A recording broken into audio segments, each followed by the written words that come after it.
So I just want to talk about something that just happened. Oh yeah, let's get into that. So I'm just fucking like putzing around on Tumblr, and I get an ask in my inbox that asks, let me see if I can grab them verbatim, because these are some wild asks. It's the phrasing of it is like so fucking funny. Luna, why are you so focused on trans girl '(s) genitals? A trans girl being one word, of course, like a normal trans person would say it, and I'm saying that because it's important for the future. Mm-hmm. And my response was, just simple, I don't think I am, Anna. And I look through my backlog and I see one post about it, and like that's really it in recent history, so I can't think of anything. And it's not like it's like pretty innocuous. Sure. So they're thinking of the same post I am, obviously, so they sent me the text of the post, which is, I'm sucking Moira's dick as we speak, which Moira being the new Overwatch character who, while being poorly written by Blizzard, of course, as every character is, because they don't have a fucking good writing team on Overwatch, she's very hot, and I'm very gay, and like I do with every woman from Overwatch, she is trans in my head. Yeah. And, my response to that was just, that post was kind of just me being gay. I didn't say this, but this is true that I have kind of reblogged much less innocuous stuff to my main blog about trans women in the past. Yeah. That's, if you're going to come at me for being horny on main, don't, that's, one of the most innocuous things you could have possibly just find a better opportunity for it. Just bide your time a little bit so I have a semblance of guilt, because this is, one of the most normal posts I've reblogged that you could come for me about. Right, yeah, totally. And, my basic response was, would you be saying anything if I had said I'm eating Maria's pussy as we speak? I didn't even say it. I reblogged it. Whatever. Yeah.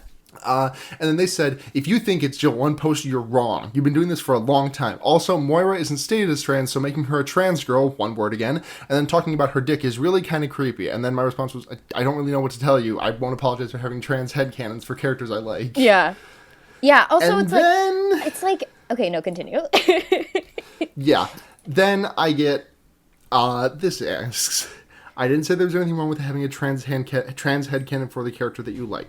Did kind of imply it, though, so I digress. Yeah. I'm asking why your first reaction when doing so is to sexualize their genitalia. Not my first response. If you've seen my Twitter at all, half of Saturday was just me reacting to being gay for her. Yeah. But again, maybe you don't know my Twitter. I digress. It's uncomfortable when you sexualize one of the main things that makes a trans girl, again, one word, dysphoric, disturbing even. A of all. Yeah. Not every trans woman is dysphoric about their genitals. Right. I have a shitload of dysphoria. Nothing related to my genitals. Right. I am perfectly contented with my genitals. If I could get them to be bigger, I would get that surgery. Oh, I know that about you. I know this about you. You know this and you love me. So, and I know we are a minority, at least as far as I'm aware, I feel like most of the more trans women that I know want GRS than don't, but it's definitely not a unilateral thing of we all hate our PPs and want to chop them off. Right. Okay, so and hold on, there was one more response. Was there? Because Good God. I searched up a picture of Tintin holding a harpoon gun that said "Begone turfs," and this Anon's response was, "I'm a turf for not wanting to be fetishized," which A of all. So if this isn't a turf, then it's a trans medicalist, and they fuck off too. It's a bad scene altogether. I mean, first of all, this can be read one of two ways. One, they don't want me fetishizing women, period. Or two, they do not want me fetishizing trans women's genitals. Which would, if it's the latter, it would indicate that they are. I mean, if it's the former, they're just a fucking turf, no question. Right. If it's the latter, the implication is that they are a trans woman, which no trans woman would ever say this in a way as harsh and callous like this. Even fucking people on the far bad side of trans Tumblr, I don't know if you were around for the Baydels. Oh, of course I was. I have my finger on the pulse of Bad Discourse. Yeah.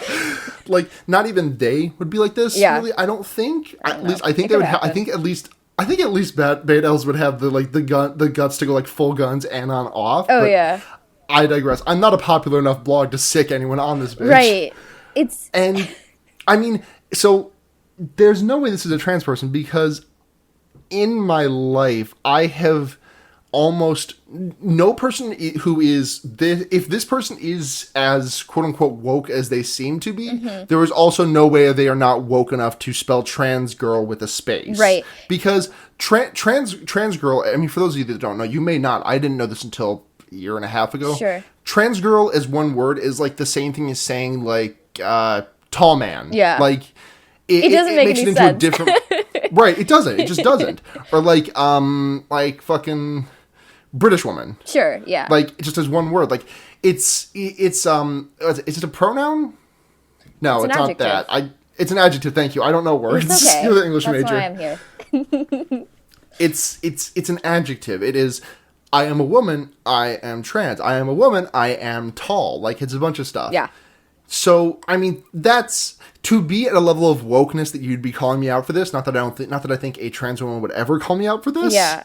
To be at that level of wokeness, you would also be at the level of wokeness to include the fucking space. Yeah, I mean, the thing is about it, like, even if we're going to take everything that they say is at face value and whatever they're saying is completely factual, it's none of their business because you're also a trans woman. So it's like... Yes, they are coming after me for fetishizing myself. Right! It's like...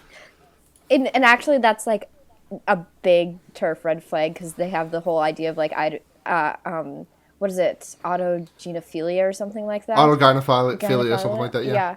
Yeah.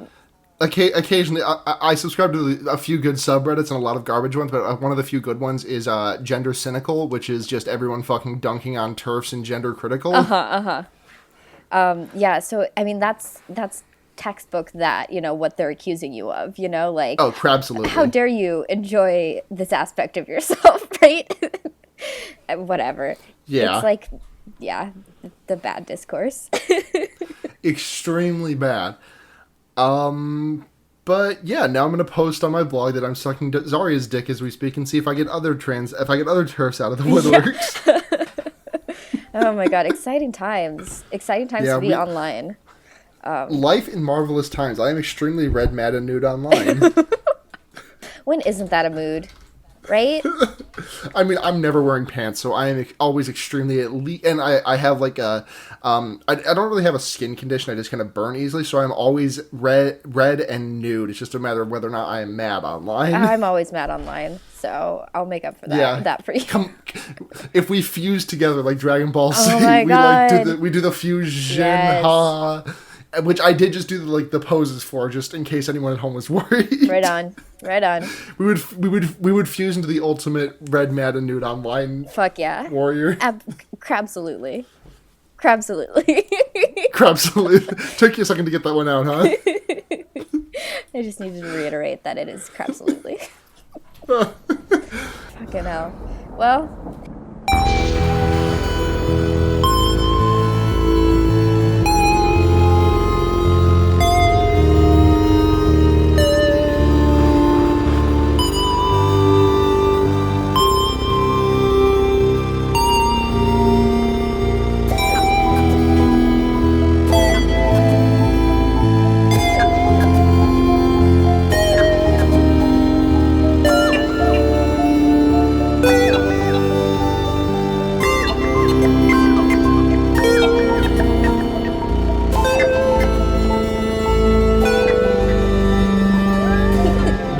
Everyone. Yeah, welcome.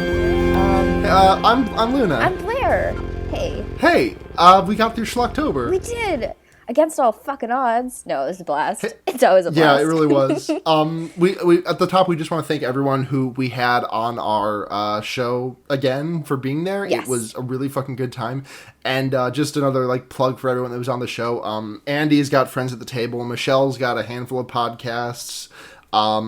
Reloading the Canon and Dim the House Lights is her website, right. But that's also something to pay attention to. And Reloading the Canon is her podcast, mm-hmm. And then obviously Brooks and Eddie at Yada Yada Boys and Post Game of Thrones. Just want to get those plugs out there because they're all really good podcasts and websites and stuff. Music.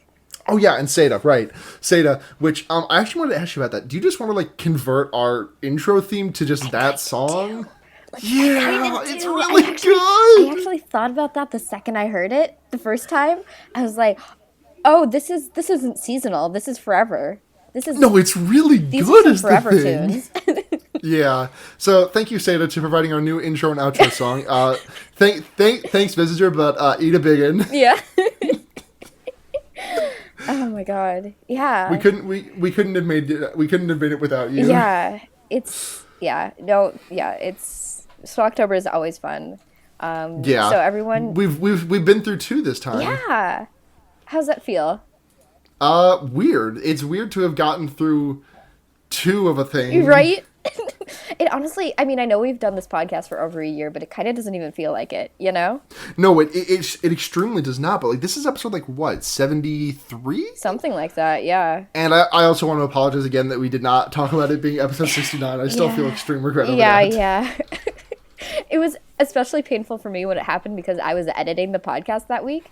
And I did the math as I was like posting the episode, and I was like, oh no, this is 69. This is 69, and we didn't even mention it. And the fucking thing is that we mentioned on the previous episode 68 that it was about to be 69. Yeah. We totally forgot. We goofed it so badly. We fucked it up. It's okay. Sorry. We've been truly humbled by the number 69, by the very funny sex number 69. Let's talk about some gay horror news. You got anything? No.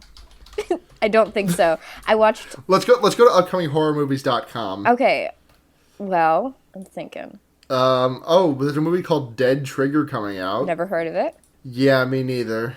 Set in a world where a mysterious virus has killed billions and turned many others into bloodthirsty zombies. Unable to stop the virus, the government develops a video game, Dead Trigger, that mirrors the terrifying events that curse the world. The players who kill the most zombies in the game are recruited to combat the zombies in real life. Hold on. Led by Captain Kyle Walker, parentheses, Dolph Lundgren, parentheses. The elite team travels to Terminal City, the origin of the outbreak, to find a team of scientists who have been working on a possible cure for the virus. The only way to get them, however, is through a city of terrifying undead mutants. This is Ready Player One, but with zombies. Oh my god. I'm so excited. Oh, let's see what else we got. There's a movie called Cute Little Buggers coming up. There's The Elf, Mother Krampus. Oh my god. Christmas horror movies. They're coming. Oh my god. Tis the fucking season, y'all. And I don't know if we've actually talked about this, but Alice Isn't Dead is getting a movie. Oh my god, I think I heard about it, but didn't really register when it happened. That is extremely fucking exciting. Not a movie, it's a TV series. TV series. Yeah, I'm, like, so excited. I love Alice Isn't Dead. It's one of the better, like, narrative horror podcasts out there. Probably... Yes? I got another thing to talk about. Oh my god, I know exactly what it is. Let's talk about it. Speaking of really good narrative horror podcasts, the best one, like, Alice Isn't Dead is very good, but the king of the fucking game is coming back. Limetown Season 2 is due out early next year, and I'm so fucking excited. Yes! Limetown is, I think, like, they're the 3 best podcasts I can think of. Like, there are 3 podcasts, limited run, like, that just had a beginning and an end that I can think of. The first season of Serial, S-Town, and Limetown. Yeah. Like, and Limetown, I think, is the best of them. Oh, for sure. It's... Like... It's mind-bogglingly good. The entire series takes maybe 3 hours to listen through. Go download it, listen to it. I know I recommended it before. Listen to it, and if you've listened to it already, fucking listen to it again. Yes. I did that recently. It's so fucking good. Oh my god, it's amazing. It's the only reason I wouldn't say it's my favorite narrative podcast because my favorite is Sayer because I'm gay and love robots. But right, no, I think that, like, Limetown is fucking amazing for what it is. It's so, it's like it's. I mean, it's a radio play, but like mastered in podcast. Like, it's very if good. If you've listened to like Rabbits or the Black Tapes or Tannis, for example, or like No Sleep or Lore, is Lore a horror podcast? Anyways, like it is just the best one. Yeah. Like, it is just, I cannot think of a better horror narrative podcast. I mean, Sayer is out there. Sayer is very good. But Sayer is more sci-fi. Yeah, and, like, for sure. And like weird fridge horror kind of stuff than it is like actual horror. For sure. No, but I'm so fucking excited. Like, you just reminded me, and now I'm gonna re-listen to all of Limetown tonight. Just re-listen to all of it. It's so fucking good. It's extremely good. You know what? I don't know if we've pressed upon this enough, Luna, but I think it's, like, really good. I think it might be super good. Yeah. How do you feel about that? I think it's extremely good. Also, I finally decided to check the iTunes review, and we have 7 ratings. Oh, fuck. You know what? They're all 5 stars. Fuck, yeah. I mean, absolutely. We also have a full review. You want me to read it? Oh, yes. I just started... Okay, this one is from Tiny Mountain Town from September 8th this year, so sorry we're 2 months late on shouting you out. I just started listening to this because it was recommended on Post Game of Thrones, and I've stayed up pretty much all night listening to it. That is so good. Yes. Luna and Blair have such a fun dynamic and cute a Halloween-sounding name. Aww. I didn't realize that we do... I didn't realize that, but we kind of do. Yeah, we do. They're enjoyable and charismatic, and their voices are nice to listen to. As someone who's pretty skittish when it comes to certain types of horror, it's nice to hear their takes on films I haven't gotten to before I go in blindly. I feel like they each have a good perspective and an eye for what makes a good movie, and this is for sure going into my rotation of podcasts. Recommended if you enjoy the McAvoy family of products, good movies, and hot takes. And then a clown emoji. The colon, lowercase o, Cute. This person is adorable. Oh my god, this person Thank you, is Tiny adorable. Mountain Town. You're so cute. We love you, Tiny Mountain Town. Tiny Mountain Town. That's so cute. Oh my god, I'm gonna die. Thank you. You want to talk about the movie we watched this week? Yes, I do extremely. Former guest, friend of the show. Very recent former guest. Yes, Andy Clare. Called us cowards and told us to watch this movie, so we're doing it. And we are not cowards. No, a bona fide way, a guaranteed way to get us to watch any movie is just call us cowards. Call us a coward. Just like challenge us in any sort of way. I mean, I might not take to it, but Luna absolutely does. She will not stand being called a coward. Which is why we have lost episode Gremlins 2 and also now this one. Yeah. Listen, I am a bitch-ass baby. I am scared of everything, but I will not handle being called a coward by anyone who is not me. Yeah.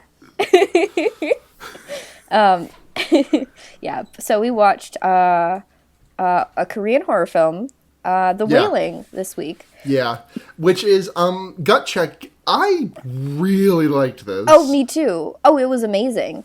Yeah. The thing is, okay, so my first thought about this movie is that it's 2 hours and 30 minutes long, plus some change.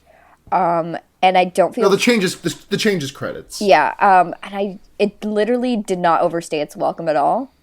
No. Like, not at all. I'll concede that there were some parts where I thought the movie was going to be wrapping up, and then I paused it, and I saw I'm only halfway through the movie. Yeah. But, like, it never felt like it was overstaying its welcome. Yeah, no, I never felt... The plot was never dragging, you know? No, and every time I thought the movie was wrapping up, my reaction was like, I kind of want to see some more about this, but I guess it's winding down. Yeah, it's fabulously shot. It looks fucking amazing.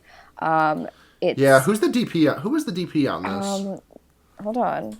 I mean, this is a Korean film, so I don't think we would know the names. Right. I have a Wikipedia. Probably want IMDb, maybe. Yeah. Cinematography by Hong Kyung-pyo. Yeah. Sorry if we butchered the names. Everyone's name is in Korean. And obviously, because it's a Korean film. And we are not Koreans. Yeah. Unless, wait, Blair, are you Korean? No, I'm very white and not Korean. Yeah, me too. me too. I mean, I just don't speak it. So, obviously, I took high school Spanish, and I literally could not speak a word of Spanish to you now. So the only Korean word that I know off the top of my head is gochujang, which is Korean chili paste.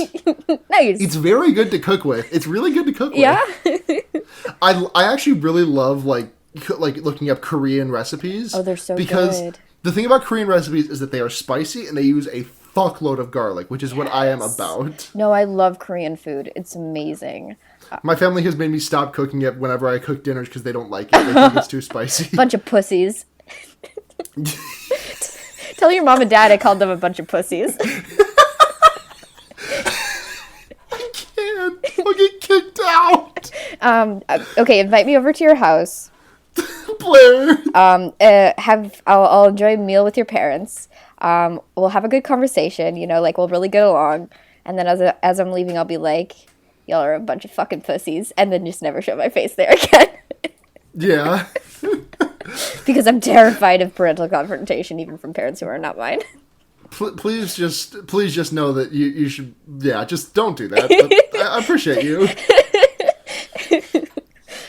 Could you imagine? Like, I can't even, like, see myself actually doing that, but... Oh, I'm recording this podcast and I'm playing it for them, Blair.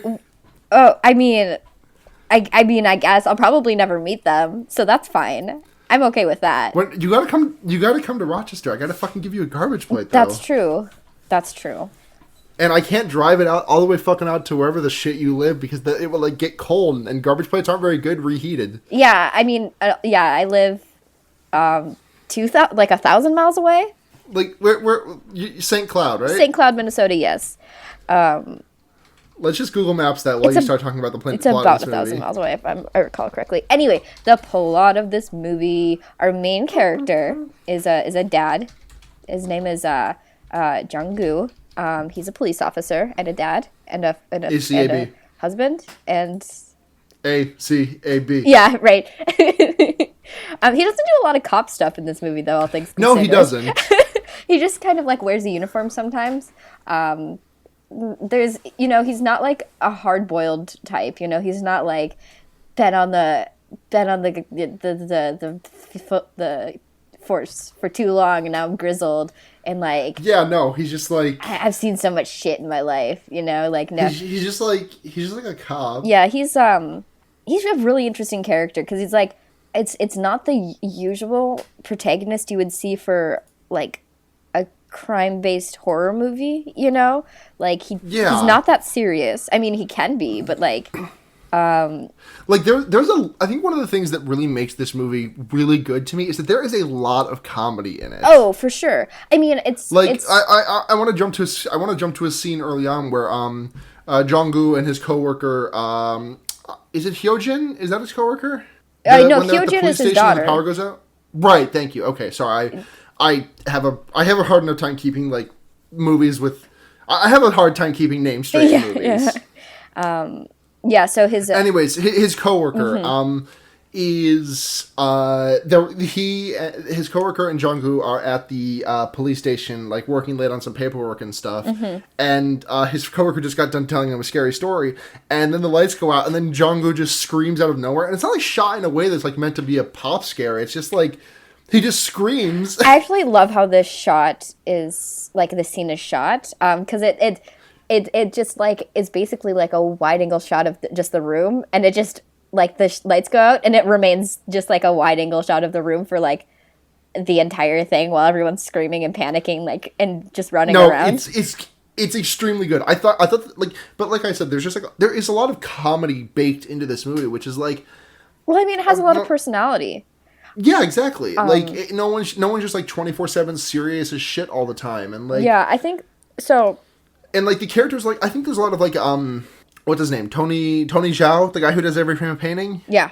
Maybe. Tony Zhao, it's Tony something. Yeah. I'm gonna look this up, actually. Yeah, it's Tony Zhao.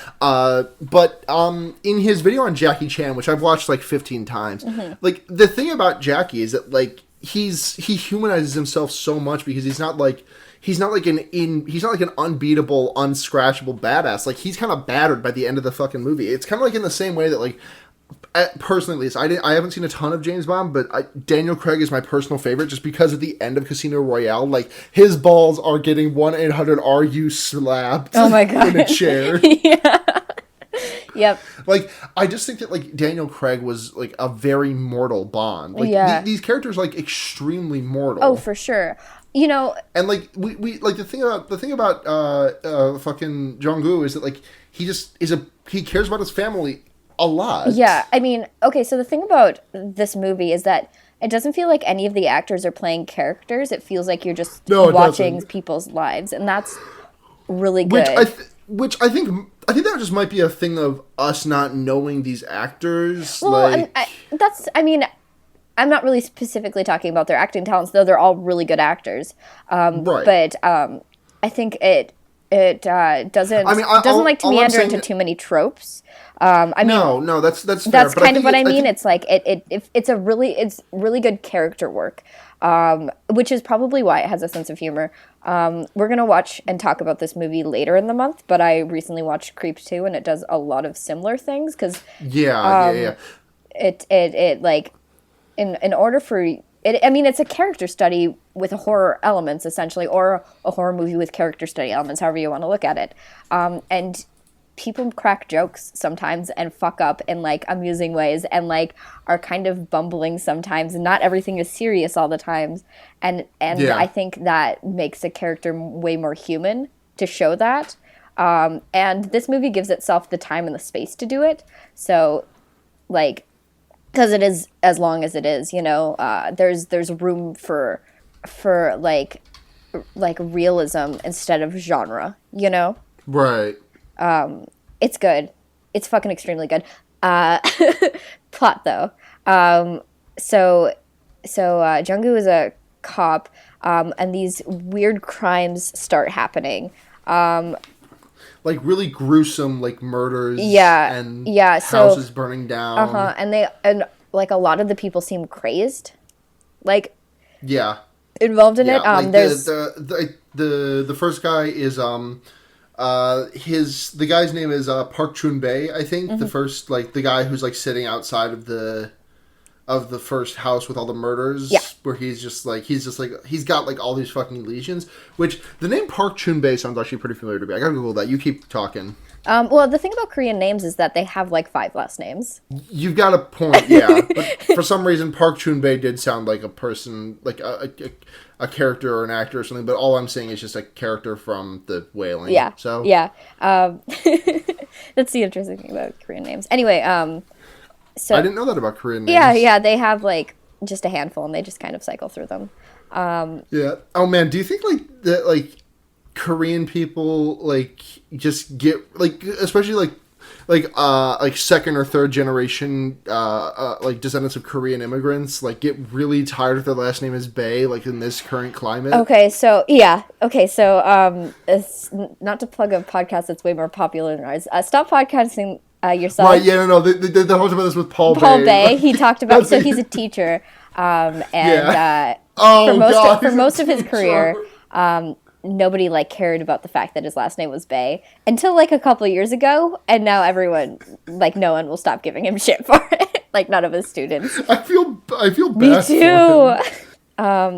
It's no, definitely. Absolutely. Paul Bae, also the producer on like kind of trashy favorite podcasts of ours, Black Tapes and Tanis. Yeah, I love Tanis though. I actually legitimately love Tanis. No, Tanis is not great, but it's very good. Yeah, you know what? That's like the perfect description for it. Yeah, it's not great, but like, it's very good.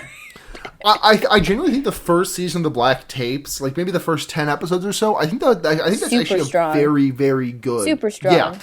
It really falls off in the last 2 episodes in the second season. I think Tanis has the strongest overall arc. Mm-hmm.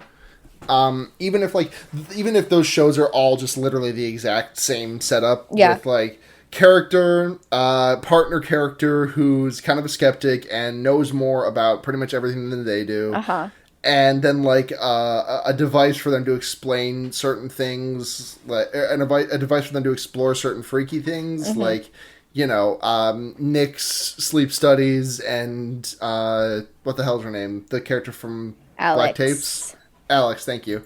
Alex is the dream or whatever. She's whatever. It's But like Tanis is good. If you're gonna listen to one of those, listen to Tanis. Absolutely. I mean, honestly, like, they're not bad, but they're like the fun schlock. The guilty pleasure of podcasts. Well, I mean, I think that's true of Tanis and the Black Tapes. I genuinely just think that Rabbits is bad. I wish it was good though, because it sounded so cool. I really like the premise of Rabbits. No, it's very really good to think about, but it just did not stick any landing. Yeah. Anyway, anyways, back to this movie. Back to the movie we watched. So all these murders and all these like events and like traumatic things start happening. When Jung-gu goes to the burnt down house, there's 2 people still alive, and they're like hysterical, and like trying to attack the other police officers and like firefighters there. Mm-hmm. And one of them attacks him, and that's kind of a disaster. And then a murder happens in this kind of dilapidated looking house. And he's on the crime. It's another one of those. He's on the crime scene. He's like just waiting outside, kind of like making sure nobody enters the crime scene, because he's not like a high-ranking police officer. Is another really interesting thing. He's not even like super in the investigation side of anything. He's just kind of like making sure like the minutia are like being ticked off or whatever. And this young woman squatting on the side of the road starts throwing rocks at him while like he's talking to his coworker. And he eventually sends his coworker off to like go talk to the dermatologist, because all of these people have had like really bad rashes all over their bodies. Yeah, like it's some lesions. Yeah. So just to like get it more information or try to find more connections, like if these are connected to the other ones, And so she keeps throwing rocks at him. And the way this is cut, it seems like for a comically long time. And she keeps getting closer and closer to him. And eventually he confronts her, and she's like, "Oh, I can show you something in the crime scene." And she ducks in, and he's like, "What the fuck?" Her name is Moomyong, which translates to no name in Korean. And she talks about this Japanese stranger who is recently shown up in this Korean town and is just kind of like around. Yeah. Jungkook originally heard this story from his coworker, who was talking to him about like how he heard someone else tell him that this hunter like was like gathering deer in the woods or whatever, like bringing one home, and this man who's completely naked except for a diaper and covered in blood, he found him like eating out the carcass of a deer, and then it like came to attack him, and with glowing red, like a demon, like with glowing red eyes and shit like that, and so there's that. And basically what Moomyong tells Jungkook is, I mean, just like the particulars of the murder, as if she was there and saw it, like, oh, this is a witness, Yeah. And so he calls his coworker and just like, I have a witness here. You should come back. You need to come back right now. But when he turns around, she's gone. She's vanished. It's very, very ooky spooky. Blair, you scared me. I know, right? And then Mr. Diaper Boy. Yeah, he sees him outside. He sees this man who's covered in blood and like eating something outside, and then he comes towards him, and then it's a dream, and he wakes up. So the thing about Jungkook is that he's been having night terrors. Yeah, he has really vivid dreams, because he was earlier in the movie he was having what I assume was a sex dream, but just really vocally and like involved, and like he talks in his sleep and like moves around in his sleep like a lot. He's having very vivid dreams and very strong dreams, but now they're all nightmares and shit. And there's that. So there's all these like rumors spreading around about this Japanese man who lives in the village, and how there's a lot of suspicion surrounding him. And nobody's like really super crazy about that, like the fact that he's around here. So Jungkook and his coworker grab a deacon, like a priest or whatever. He's a deacon. Who speaks Japanese kind of. He grew up in Japan or whatever. To like go to this man's house, because the hunter, like so Jungkook heard this story from like his coworker, but then he's like all this shit starts happening, and he gets really like personally involved in it, because he feels really personally affected by it for some reason. Like it's really getting to him. Everyone else is saying, "Oh, you're crazy, like it has nothing to do with any of this like supernatural bullshit you're talking about." Right. Or whatever, and it's like, I mean, are you really gonna believe this crazy old man's story about a dude in a diaper, like Yeah. like eating like a flesh, just like straight off it. Diaper boy. Diaper boy, yeah. But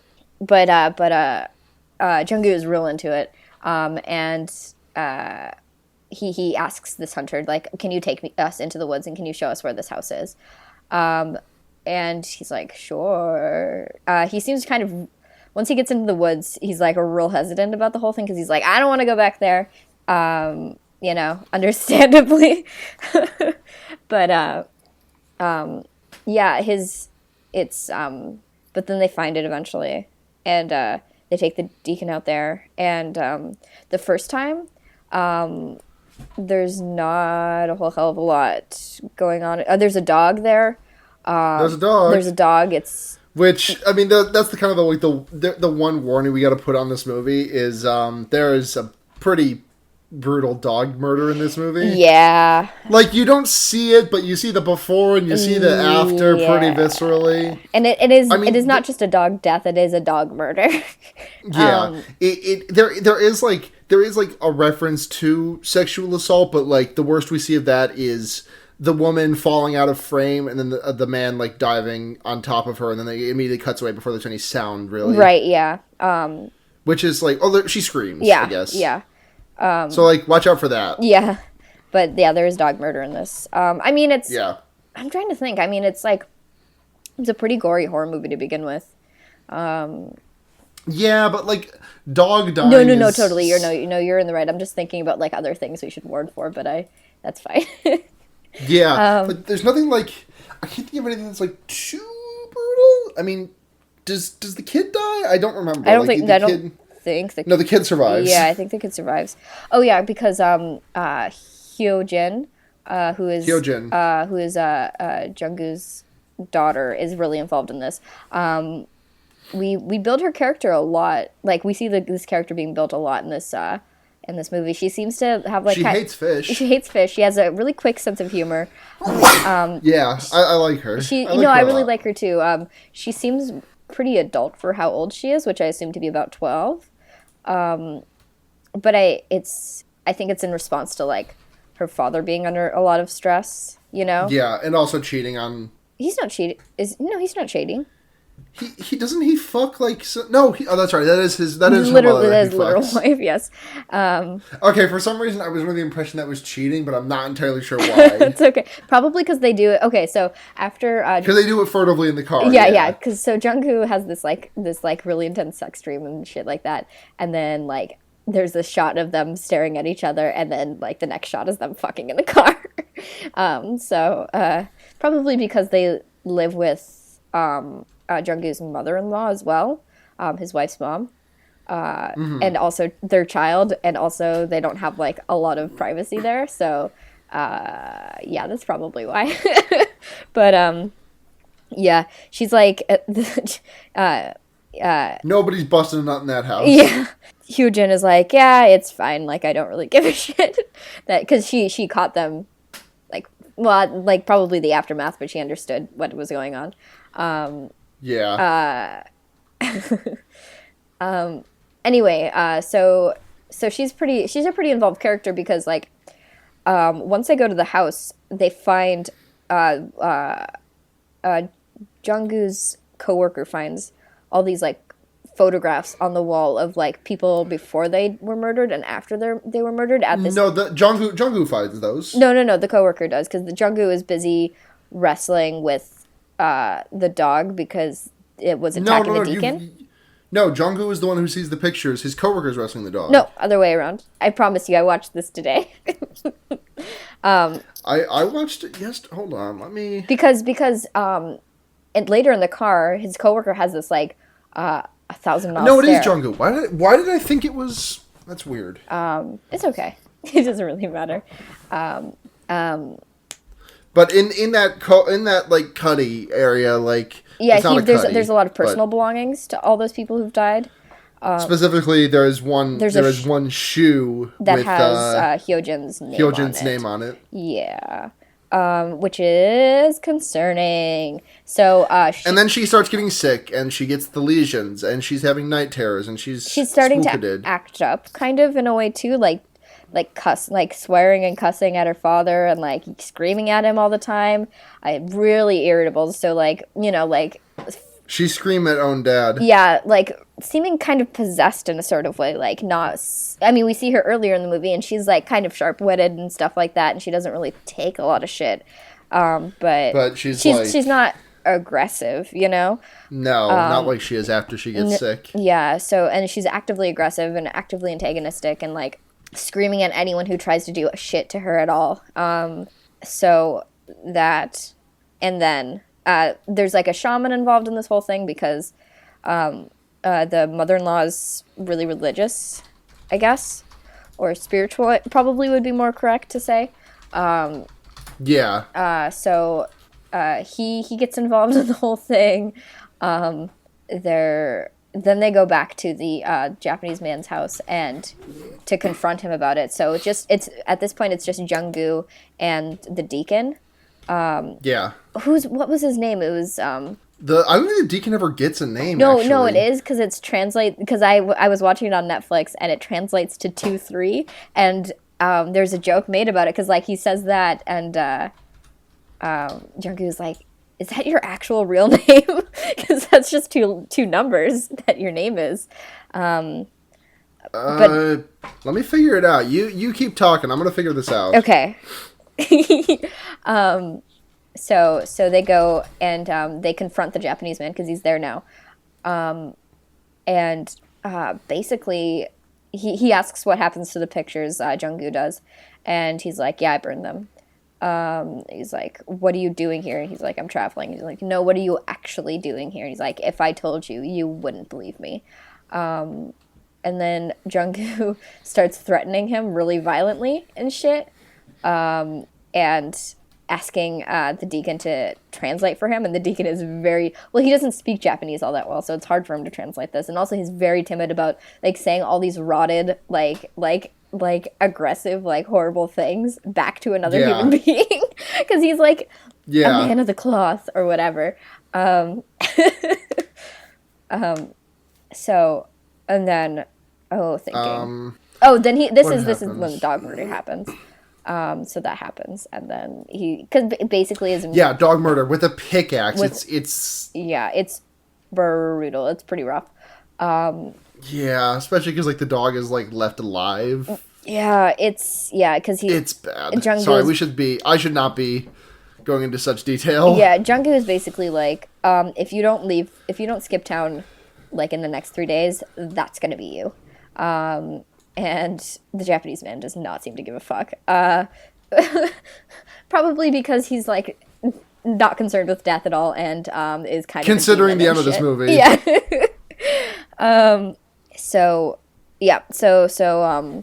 The shaman is more involved now. They have an exorcism, which really gets Hugh Jin's like really like sets her off and really pisses her off, and like her condition seems to get worse because of it, because like trying to exorcise a demon, you can't, or you know, and so they take her to the hospital, because like I said, it only makes it worse, and then Jung-gu goes to this like meat shop, little hole in the wall restaurant thing he goes to all the time. I'm not really sure what it is, but I think one of his friends works there, and then he just like gathers up a bunch of these like dudes, and they all drive out to the Japanese man's house, to like fuck him up, and they're confronted with this like zombie looking motherfucker, if I recall correctly. Mm-hmm. And they beat the shit out of him, or try to at least. This is a really good fight sequence. It's extremely good and super unnerving. Oh, it's great. Okay, so first of all, the zombie looking motherfucker like tears at the deacon's face with his teeth, like his human teeth, and like just rips half of it off. Yeah. It looks extremely good. Yeah, there is very little. Well, I mean, I shouldn't say very little. There's a lot of prosthetics actually going on in this. What with all the the lesions that everyone has, but Sure. I'm pretty sure it's all practical effects, and it all looks extremely good. Yeah, no, it's all real good. Then this zombie-looking motherfucker tackles Junggu, and while he's on top of him, screaming and like bleeding from the mouth on top of him, Which is extremely fucked up. Yeah, no, it's real scary. One of the no. First they try to hit him with a rock, and then they literally impale his literal head with a rake. And that doesn't deter him either. No. He breaks his shovel in half and starts attacking Junggu with it. But then he contorts real suddenly, because this has happened before at the end of these victims lives. They start contorting and freaking out and like seizing up basically. And then you see their neck bones break, and their spine break and shit like that, and then they're dead, and that's it. And that's what happens really, here. And then they spot the Japanese man and basically fuck him up, Yeah, and they chase him, and he falls off a cliff, and he doesn't actually fall. He jumps. Yeah, he jump, and then he drops out of their sight. But the what's her name, Moomyong sees him. Yeah. Moomyong sees him, and she gives him a knowing glance, and he just kind of fucking hot tails it out of there, because he's obviously scared of her for some reason. Mm-hmm. And intermittently at the plot, we've kind of skipped over this guy, but Li Guang, or Il Guang rather. Mm-hmm. Oh, the shaman. The shaman. Yeah, there's a shaman that Junggu has hired to try and excise the curse from his daughter. And it seems to be working, but also it's hurting the shit out of his daughter. Yeah, which is I mean, come on, dude. Have you ever seen The Exorcism? Right, The Exorcist. Come on, it's gonna suck. It's gonna suck for your kid for a little bit, but you're gonna get the demon out of her. Yeah, yeah,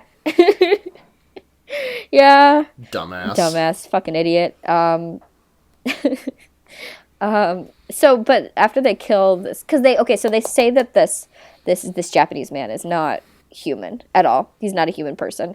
Yeah. He's like a ghost, I think they call him. Or I guess the implication is also a sort of demon. So they off him, and they're okay, everyone's gonna get better now. And his daughter seems to improve a little bit because of this. Yeah, they off him because he accidentally runs in front of their car after they almost hit a giant semi truck. Mm-hmm. They don't really. I don't think they actually off him on purpose. Right? Yeah, it just kind of happens. Yeah, but he bites it. He fucking beefs it hardcore. Yeah. And then so Il-guan goes to Moomyung's house, I guess. He confronts her about it, and basically as soon as he steps even near the threshold of her house, he starts vomiting blood and white stuff. Just tons of it. He has a giant nosebleed, vomits pretty much his entire stomach contents, then tosses up the acid. Yeah, and he has to run away. So we know that this girl is not human. Right? Yeah. No, we get that. And then as he's driving home, he hallucinates a fucking plague of locusts running into his car. And we get a shot of him stepping outside of the car, just trying to bat them off, but there's nothing there, So she's fucking with him extremely. Yeah. Yeah, and then he calls Jugung and tells him that Moomyung is the demon. The demon, yeah. Yeah, and then he gets a shitload of moths. Oh, that's what I just talked about, right? You did say that. I'm sorry. No. I didn't realize they were moths, but I guess they probably were. I just kind of assumed they were locusts, but that's yeah. I mean, I guess that would make sense given how biblical this book is, how biblical this movie is. Yeah. This movie is very rooted in Christian ideology. Well, not very rooted. Well, no, I think it's very rooted. I mean, like, one of the like this is probably I was about to say this is probably stupid, but it's not. But like, what's the first thing we see Moomyong doing in this movie? I mean, she's crouching and throwing rocks, right? He who is without sin. Oh my god! Fuck off. No, Blair. I'm not shitposting here. No. This is like.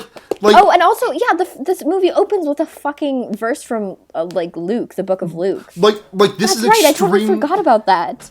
I had to look this up, but like this movie is extremely like biblical. Yeah, no, I totally forgot about that. Like it definitely makes sense that those were locusts and not like moths, right. which I thought they were. But like, no, but locusts, I like that they're moths, but it's still like a plague of them. Yeah, because it's all of that, but like twisted, sort of. Yeah. Let me see if I can find the dissection that I read about this yesterday, but keep going. There's go through the end of this movie. So yeah, I know what's happening. In my brain, I know what's happening.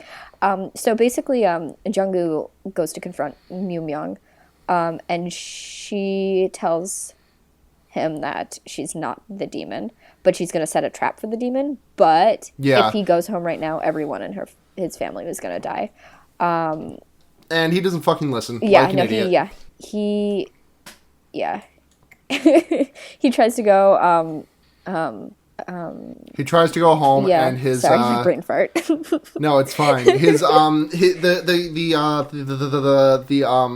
floral trap that had been set withers, and his wife is dead. His mother-in-law is dead, and Hyojin has the knife, and she kills him. Mm-hmm.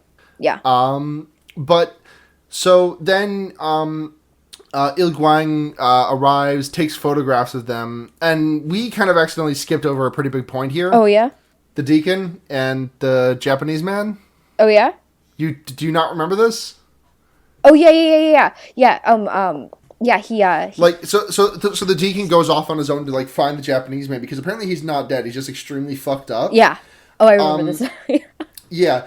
So he goes into the cave, and like he accuses him of being like a devil or something, or a demon or something, and the Japanese man is just like, no matter what I tell you, you've already made up your mind. I am to you no matter what I say, I am this devil. Mm-hmm. And then he like starts saying some creepy shit, and the Japanese man is like, you're assuming that I will let you leave, of course. Mm-hmm. And fucking, we cut away, and then we cut back, and he's got like Hellboy ass horns and fucked up skin, mm-hmm. and he's taking pictures of him with the camera. Uh-huh. And it's extremely good. Yeah, it's real good. Oh my god, every fucking shot in this movie is amazing, but yeah. Yeah, that scene is just so tense. Yeah. But yeah, so Li Guang shows up, takes photos of them, and drops a box that is filled with photos of the other victims. So this reveals that Li Guang was in leagues with the Japanese man. What? No, that's just the drama. Oh yeah, the drama of it twist. all. and then Junggu dies while he sees visions of his daughter when they were happy. Yeah. So the explanation that I. The explanation that I was able to find, so obviously, like, he is without sin cast the first stone. Mm-hmm. Like, that sounds stupid, but like, I think that is what they were going for. You might be right. I think you have a pretty good chance. At least, and even if you're not right, it's a pretty good. You know, like, you probably could support that theory pretty well anyway. Yeah. You know. And then the other thing at the end, I didn't come up with this on my own. I'm cribbing this from a post on a Stack Exchange. Sure. But this other point is, at the end, she gives Junggu a test of faith, asking him to believe her without seeing, which is, I mean, that's Jesus' thing. Yeah. Yeah. Like, oh my God, is Moomyong but Jesus? it's not entirely Western Christian. It's not entirely Western spirituality. Yeah. Because there's also point where, like there's a pretty obvious thing where the photos being captured is somehow related to the spirituality. This poster suggests that it's for a metaphor for capturing souls. Sure. Yeah, I've heard that before. I mean, and then we have all that shamanism, you know, like. Yeah, so. Yeah. It's a hybrid. I was just not expecting to see a lot of Christianity in my Korean horror films. Yeah. Yeah. I mean, yeah. It's It's fucking great though. It's I Yeah. mean, I don't know, it's like after watching this movie, I was just like, wow, there's so much in this movie, but it like I don't know, it just like it feels good to have all this information in my brain, I guess. Like it just felt really satisfying. Yeah, I think this is like I very rarely enjoy a movie that is this long, this much. Oh, for sure. No, honestly, like in most cases, I would be tapping out after like an hour 30. But Yeah. I didn't even notice I was that far in, like until it was like 2 hours, and I was like, oh, oh, I see. It, like I said, it doesn't overstay its welcome at all. It has enough going on within it, and strong enough characters and a strong enough plot to carry it through all of that. And it Yeah. feels like the reason why it's as long as it is because it's necessary for it to be as long as it is. Certainly, I mean, fat could be cut off and it could be way more like minimalistic, but I think you would lose a lot of the personality of this film. I think a lot of this. I don't think you could cut off this movie and have it be as good as it is. Oh, I think not as good at all. Yeah, I mean, you could still have a coherent plot. You know, you could still follow it, but like I said, I think it would lose a lot of its personality, and a lot of what makes it successful. You know, my main gripe with this movie would be it's tense in a lot of ways, but I don't find it particularly scary. You know? Yeah. It's fascinating. It's a really interesting story that I absolutely love, but I don't find it scary. There were a couple of things a couple of scenes I did find scary, if I'm being honest. I mean scenes are fine, but I didn't find I think I would still qualify this as a horror movie. For sure. No, for sure. But not like particularly scary. You're right about that. Especially going into a Korean horror movie, like my expectations are elevated for like, you know, J-horror and Korean horror. Like my expectations are elevated as far as how fucking like, you know, shit pants scary it's gonna be. Yeah. Yeah, I mean, but, just the object of fear wasn't pretty unsettling for me, but I think that might be the fact that I don't find possessions and exorcisms to be particularly scary in general. I'm not really like pretty about demons, you know? Yeah. Just as like something that like gets under my skin, you know? Like yeah. the dead coming back to haunt you is way scarier to me than a demon ever could. But I think that's because I was raised Catholic, and so it just kind of like falls off me at this point. Like, it's demons, you know, whatever. Mm-hmm. No, absolutely. So what do you want to give this movie on a scale of 0 to 5? I don't know. What do you think? What's a funny thing in this movie? What's a funny thing? What's a funny joke we made? Did we make any jokes this episode? Hey, on a scale of 0 to we did. I was actually kind of thinking that halfway through. Like, we did not make very many jokes this episode. It's okay. 0 to 5 dead chickens. Is that funny? They kill a lot of chickens in this movie. They did. Let's roll with it. 0 to 5 dead chickens. 0 to 5 dead chickens. This is a 5. Like hard 5. 5 for you. I'm gonna give it slightly less. I'm gonna give it a 4.5. But no, I mean, I have a lot of really positive things to say about it. The only reason I give it slightly less is because, like I said, it just I didn't get a strong sense of fear or unsettled. I wasn't unsettled by this movie, as I felt like I should have been. But that doesn't necessarily mean it's not successful in what it's doing, because what it's doing is it's telling a really compelling story with really compelling characters, and it does it very well. So yeah, it's extremely good. Mm-hmm. I think I gotta actually look at this because I don't remember everything we've watched this year, but like this might hit my top 5 for the year that we've done. At least my top 5 for the year. At least my top 10 for all time. Yeah. I'm gonna take a quick look at stuff that we've watched. We watched The Lock-In, so it's not number 1. Right. So let me just see. You keep talking. We have a question or two. You can read out the Twitter question. I'm curious. I don't have anything to say. So questions. Read the Twitter question. Read a Twitter question. What are you doing? I'm looking at the movies to see what makes my top 5. Oh, sure. Okay. So we have a question from Twitter user Pidmon. Jasmine Marsh asks, how are the whalers on the moon? What type of horror would you write if the moon were your setting? Past, fantasy, future, or present? I don't understand the context of this question. Let me give me a quick reread. Also, this does... Oh, actually, this is in a tough contention for my top 5. I'm excluding movies I've seen before this year. So, of movies that I've seen for the first time this year, my top 5 currently, not counting this movie, is Scream, They Look Like People, Get Out, Coherence, and Green Room. Yeah. It's really hard. I don't know what it would bump out of them. I don't think I liked They Look Like People as much as you did. I liked it a lot, but I don't know if it beats this movie for me. That's fine. We watched what I'm just thinking about right now is... This question? No, we've watched some really good fucking movies. I just really... We have. Hey, Luna. I really like horror. I really do too. It's good as hell. Okay, so let's try and decipher this question. How were the whalers on the moon? I feel like this is a cipher that we're trying to decode. Yeah. What is whalers on the moon? I gotta Google this real quick. Whalers. It might be whalers, as in like the people who whale. Oh yeah, there is. Oh, whalers on the moon is a Futurama gag. Okay. So they were very good.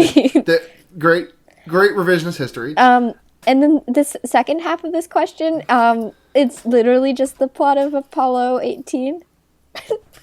Hey, remember movie Apollo 18? Yeah. I feel bad for not giving that movie a fair shake, because it was honestly not that bad, but we just kind of got into... We were kind of in a mood that day. Yeah. I feel the same way about or Il, rather. Yeah. I feel that way about Il. And You're Next, all of which are movies that I feel like we really did not give a good shake, and I kind of want to go back to and like Fear Baiting Revisited. I remember liking You're Next. I did too, but I feel like our talk about it did not like give it very much. Which one was that? Which one was You're Next? The one with the animal masks in the house up in the family gathering up in the house. I'm gonna be really honest with you. Apparently you didn't like it that much. No, I'm gonna be really honest with you. I think you watched this with someone else and not me. No, we watched You're Next together. Are you sure? I'm gonna double check, but I'm almost 100% sure. Oh my god, I feel like I'm losing my mind. Because I felt like I knew what you were talking about for a second, but apparently I do not at all. And I don't feel bad of how we talked about Apollo 18, because it's a goofy fucking movie. It's not a bad movie, but it's that was a you and me episode. Really? That was the first time we put up the potential of there being a Boss Baby equals Time Cube. What the fuck? What? I don't remember this movie at all. I'm losing. Yeah. Dude, did I get a concussion? Am I losing my mind? Blair, are you dying? Am I dying? Does Blair is dying? Maybe. Good God. Oh God. So yeah, other question. What type of horror would you write if the moon were your setting? Past, future, or present? I don't know. I mean, obviously, I think I think it would be interesting if you wrote about the moon from if it was some fucking dumbasses got transported to the moon in the 1700s. Oh my god, you would die. There's no atmosphere on the moon. They accidentally make space helmets. They accidentally make space helmets. Okay. Fucking imbecile. I'm just kidding. Sorry, I don't have a good answer for that. Me neither. Here's a question from Tumblr user Roy Fuck Warlock. Yes, enemy of the show. I just want to repeat this one because I really liked this question from last week. Jason Get Manhattan. Oh, is that just the question you're reiterating? No, there's an actual question. Okay. There's an actual question. I hate to be the one to point out such a major oversight, but in your last episode, did you ever stop to consider what if his name was Jason Vore-hees? You know what? That's a really, really compelling argument. But here's my counter argument to that point you just made. Okay. And it's okay, granted. But what if on the other hand, if it was Jason Vore-hees, what? You know what, Roy? I think Blair's got you beat on this one. So sorry about your bid to replace one of us on the podcast, but we'll have you back on for Gremlins 2 at some point. I have to rewatch Gremlins 2 at some point in my life, and I'm so sad about it. Mm-hmm. Oh, I never want to. That movie is such a pain. I don't want to have watched that movie twice in my life. Yeah, no, absolutely. God. So another question from Twitter user Pidmon asks, who would you possess and why? I would I don't think I would possess anyone. I would feel bad about doing that. It's like the same reason if I had like the ability to use mind control, I would never use it. Yeah. You know, like watching Jessica Jones kind of made me think about that. Like, I would never ever use mind control. Yeah, no, it's like, okay, so I might possess someone, but I wouldn't maybe not control their body and just like chill in there for a day. I mean, yeah, like if you could like, I mean, if I would probably like possess a partner or something and just have some weird crazy sex stuff. I mean, but that's you, you know, like obviously. I mean, yeah. Yeah. So like some sort of like high-ranking government official, so I could like get in on the whole Illuminati shit or whatever. Yeah. You know, like I want to see like what they're doing behind, like, you know, like just jokes, conspiracy theory jokes. I'm good at this. Yeah. So the recommendations. Oh fuck, that's the thing we do, right? Yeah. What do you got this week? I'm kind of low on recommendations. So have I recommended Friends at the Table yet? Because I've been listening to a lot of Counterweight, and Counterweight good. I think you have, and I think I've been rereading Universal Harvester recently, and I'm pretty sure I've already recommended that. But it's very good. You crabsily have recommended that. Oh my god.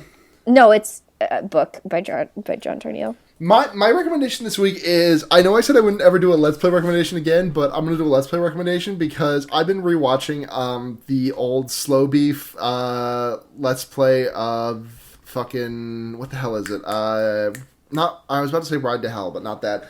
It's Dead to Rights, which is an extremely bad game, and it's an extremely fun long play to watch. Mm-hmm. Mm-hmm. So that's my...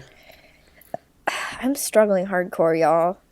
No, I know what I'll recommend. I'm listening to Last Podcast on the Left. It's like a podcast with these like three dudes. They've got kind of like strong comedy dude personalities, so if that turns you off, maybe not for you.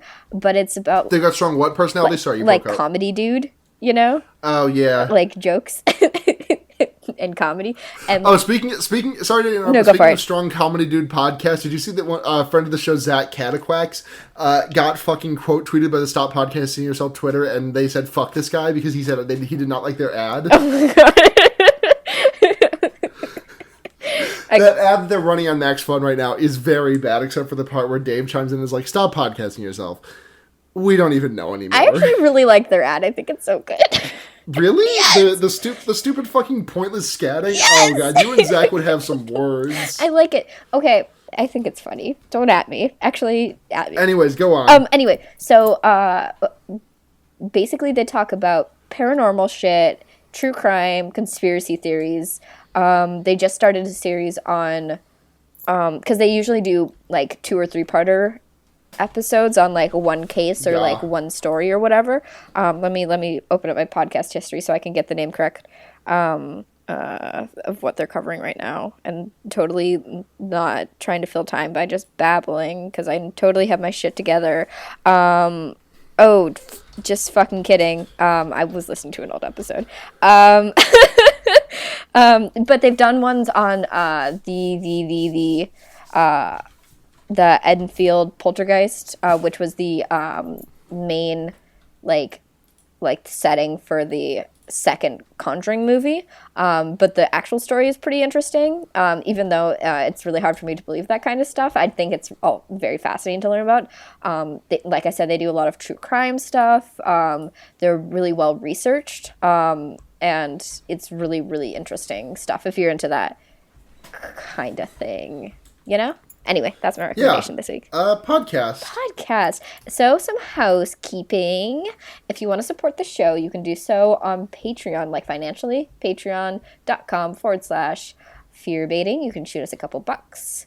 We're super into that. And you can also rate and review the show on iTunes. We'll shout out anyone who writes a review, like we did with what is it, Tiny Mountain Town? Right? That was the name? Something like that. Something adorable like that. We love you, Tiny Mountain Town. Sorry, we forgot. I think that was your name. Yeah. And just tell a friend, tell a coworker, tell your boss about us. And I don't know, we cuss a lot, so if your boss is cool. We will cater to parties. Yeah. For a fee. By which I mean you will give us $100 and we will buy like Chipotle catering. Yep.